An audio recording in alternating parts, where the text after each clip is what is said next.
Hello hello, कहाँ हो आप? हाँ पापा, बोलिए पापा। पापा, क्या आपने उस बम मुर्गेशन को एनकाउंटर में गोली मार दी? मैं आश्रम से गीता बोल रही हूँ। क्या पापा, आपके लिए तो आजकल एनकाउंटर टिकट काउंटर जैसा हो गया है। आप लोगों को गोली मार रहे हो और उधर माँ। मैं बोर हो गई हूँ। तुमसे बात करके पागल हो जाऊंगी मैं। छे! क्या मैं क्यों होटल जाऊंगी? यहाँ पर एक लड़का है, हाँ, उसे भिजवाकर मंगवा लेती हूँ। बिल ना वो दे देगा। Bye bye. अच्छा सुन, तू एक काम कर, यहाँ से सीधा होटल जाकर 4 मुर्गी की बिरयानी लेकर आ।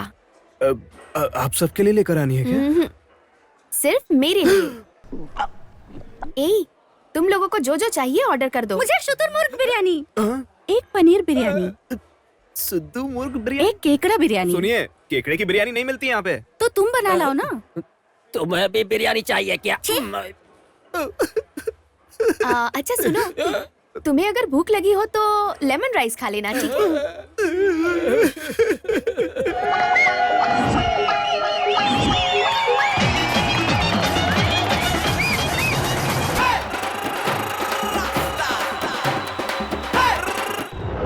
इस संगीत समारोह का आयोजन करने वाले लक्ष्मण श्रुति और ऑर्केस्ट्रा ग्रुप का इस करप्पन अनाथ आश्रम की तरफ से बहुत बहुत शुक्रिया अदा करती हूँ।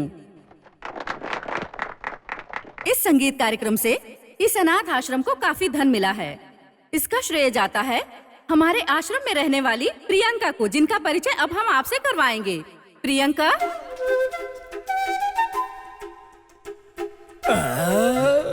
अरे ये यहाँ पर क्या कर रही है? ये यहाँ क्या कर रही है? सबको मेरा प्रणाम। अनाथ आश्रम में इस लड़की का क्या काम है?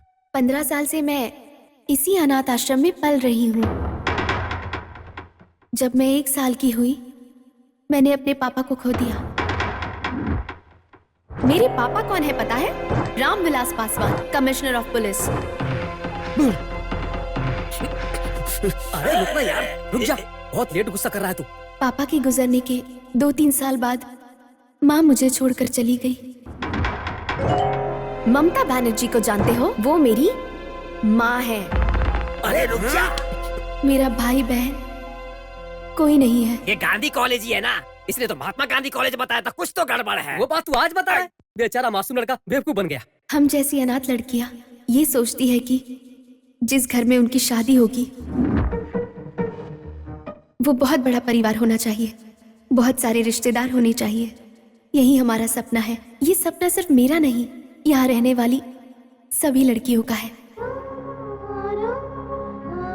सबकी इच्छा पूरी हो, इसके लिए मैं ऊपर वाले से हाथ जोड़कर प्रार्थना करती हूँ।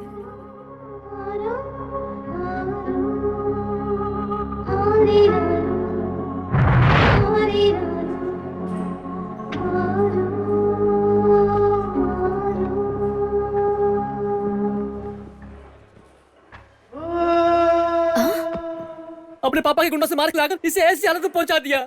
इसकी बॉडी का नक्शा चित्र जैसा बना दिया। चित्र नहीं, घायल। ये सब अभी जरूरी है क्या? देखिए मेम साहब, इन्होंने जो कंप्लेंट लिखा है उसके बाद मैं आपको यहाँ से बहुत दूर लेके जाऊंगा। वो जगह वेल्यूर हो सकता है या पलायम कोठी भी। हवलदार जी, इस नाटक पर विश्वास मत कीजिए। इनको किसी ने नहीं पीटा। हेलो, वकील टाइगर बाबू जो कोर्ट में धूम मचाता है और मैं आपके ऊपर गुंडा एक्ट लगाऊंगा।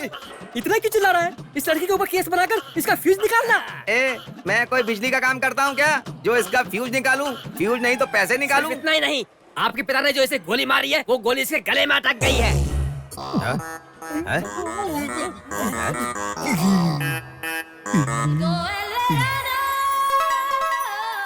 आखिर सबूत मिल ही गया। तू इसे बेच मत देना। I am police. कैसी पुलिस हो? इस लड़की को अरेस्ट करो ना। हथकड़ी निकाल। हेलो सर, ये सब झूठ है। मेरी फैमिली ने पक्का इसको नहीं मारा है।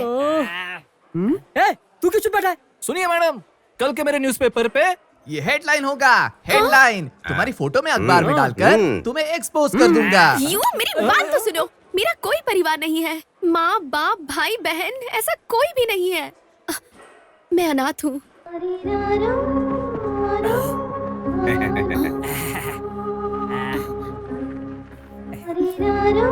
कल जब लक्ष्मण श्रुति में भाषण दे रही थी तभी समझ गया था कि तुम अनाथ हो। मैं एक अनाथ हूँ, इस बात से तुम्हें खुशी हो रही है? तुम सिर्फ तकलीफ दे सकते हो, एक परिवार दे सकते हो क्या? अरे वो सब मुमकिन है। वो कैसे? सुनो मेरी बात, तुम्हें जैसा परिवार चाहिए वो मेरे पास है, मुझसे शादी कर लो, वो परिवार तुम्हारा हो जाएगा। ओ, ये बात है क्या? हाँ सही समझी। परिवार वाले राजी होंगे? वो सब मैं देख लूंगा। तेरा परिवार भी मुझे पसंद आना चाहिए। उसके लिए रास्ता है मेरे पास, लेकिन उससे पहले तुम्हें एक बात बोलनी होगी। क्या बोलना होगा? I love you. क्या? I love you. ये सब नहीं हो सकता। फिर तुम ऐसा ही अनाथ हो। अरे रे,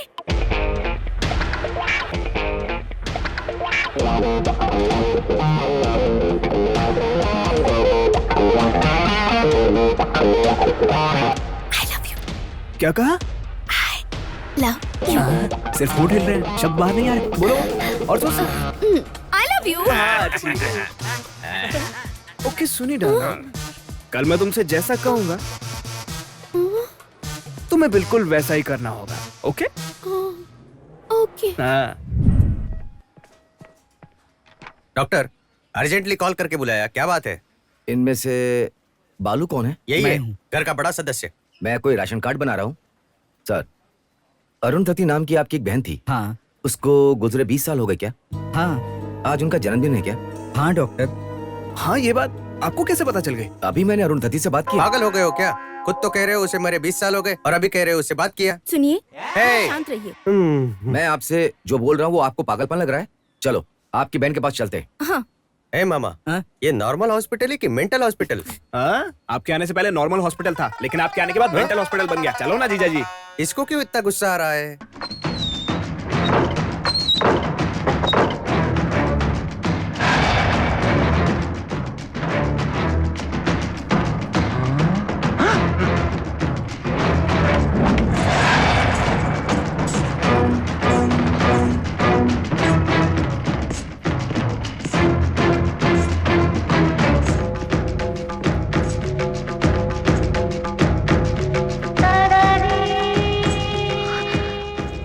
भैया, आप कैसे हो भैया?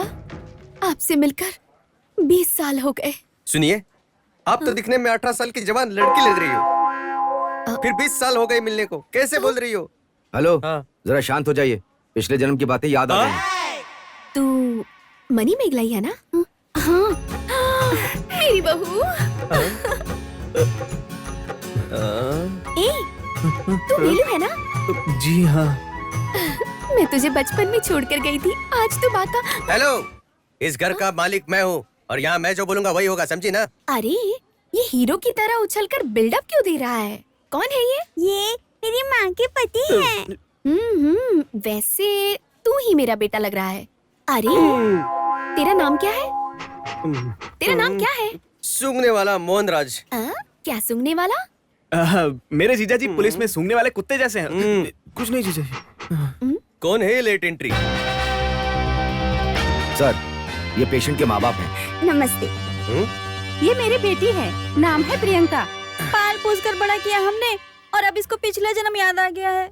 और मेरे पिता का नाम एगाम्बर बताया और माँ का नाम सिंगी बताया। तुम ही बताओ बेटा, मैं क्या करूं? हाँ, इनका मतलब ये है जीजा जी कि असल में इनकी दादी का नाम है सिंगी मलम। उनके नाम को शॉर्ट करके सिंगी बुलाते हैं। आप सिंगी नहीं, पूरा नाम बोलो। शुरू करो। हाँ बोलिए बोलिए। और यहाँ का एड्रेस दिया और बोली कि हमारा घर यहाँ है। और यहाँ आकर देखा तो आपके घर का एड्रेस था। सब लोगों से मिल लिया ना बेटी, चलो घर चलते हैं। ए, तू कौन होती है मुझे घर ले जाने वाली? अरे तुम अपनी माँ से ऐसे कैसे बात कर सकती हो? तू कौन है रे? हमने तुम्हें पाल पोस के इतना बड़ा किया, वो भूल गई? अरे अरे अरे, तुम लोग क्यों लड़ रहे हो? अरे डॉक्टर, देखिए, आपकी बेटी का एक ही ट्रीटमेंट है। 10 दिन तक आपके घर पर रहेगी, तभी आपको आपकी बेटी मिलेगी, वरना पिछले जन्म की यादें कभी नहीं जाएंगी। अरे मुझे मेरी बेटी चाहिए, 10 दिन तक इनके घर पर रहने दीजिए। आप रहने के लिए बोलेंगे तो हम रहने देंगे। दामाद जी, हमने आपको अपने घर में रखा हुआ है, तो अपनी बहन को नहीं रख सकते क्या? आपने सही कहा पापा। 10 दिन क्या, ये 10 साल भी हमारे घर पर रह सकती है। हाँ। ये बुआ के पीछे क्यों पड़ा है? आप आइए ना आंटी, आइए।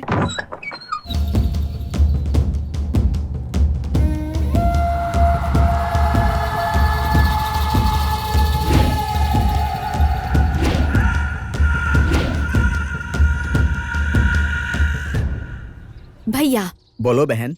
जब मैं इस घर में थी तब पूरा सफेद था, अब इसे पूरा पीला क्यों कर दिया? बीच में दीवारों को पीलिया हो गया था, इसलिए दीवार पीली पीली हो गई है। क्या बोल रही हो? 20 साल से दीवार वैसे ही रहेगा क्या? आप चुप रहिए दामाद जी, मेरी बहन की याददाश्त बहुत अच्छी है। आपने बिल्कुल सही कहा पापा। इनकी सिर्फ याददाश्त ही नहीं, इनका दिमाग भी बहुत तेज चलता है।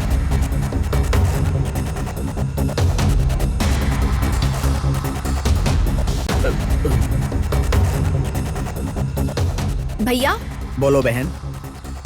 मैं दोबारा जन्म लेकर आ गई ना, फिर ये हार क्यों? वेलू, आंटी उस माला को निकाल कर फेंक दो। Okay aunty. क्या कर रहे हो? ये माला इसे क्यों पहना रहे हो? शरीर भले ही अलग हो, लेकिन आत्मा तो एक ही है। शरीर अलग है, आत्मा भी अलग है, तो ये अरुंधति ये मैं कैसे मान लूं?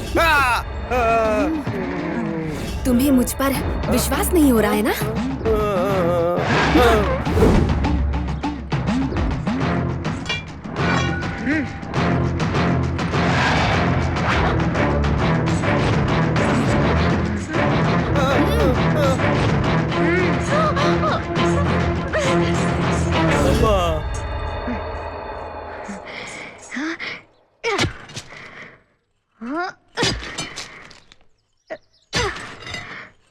अरे बाप रे, पहले ही दिन आके खड्डा खोद दिया।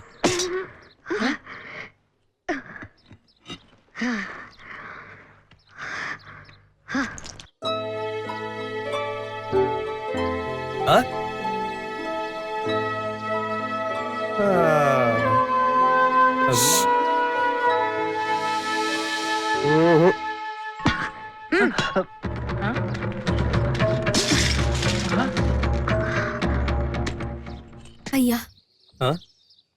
मैं बचपन में पैसे जमा करके रखती थी। आप मेरे पैसे चुरा लेते थे। तब करता था बेटी, उसके लिए अभी मुझे माफ कर दो। क्या रे, ये कहीं पहले से प्लान तो नहीं था? आप चुप रहिए, आप बोलिए ना। आप कहानी बताओ। इसलिए आपसे छिपाकर मैंने पैसे यहाँ रखे थे। उसके बाद मैं जमीन के अंदर चली गई और ये मिट्टी के अंदर रह गया। इस खजाने को जरा मेरे पास दे दीजिए। आंटी चलो ना, थोड़ा चल के रिलैक्स कर लो। फ्लैशबैक तो एकदम पुराना लग रहा है, लेकिन ये लोटा नया। हाँ? और इसके ऊपर स्टिकर भी लगा हुआ है। Something wrong. Everything is wrong. तेरा बाप और तेरी दादी उसके ऊपर बहुत विश्वास करते हैं ना। इस लोटे के जरिए देख मैं अभी उनका विश्वास क्या कैसे जीजा तोड़ता जी, हूँ। इस लोटे से खेल क्यों खेल रहे हो? अंदर आकर खाना बनाओ ना, बहुत भूख लग रही है। क्या भैया, जीजा जी को खाना बनाने बोल रहे इसने हो? तो सबूत ही फेंक दिया।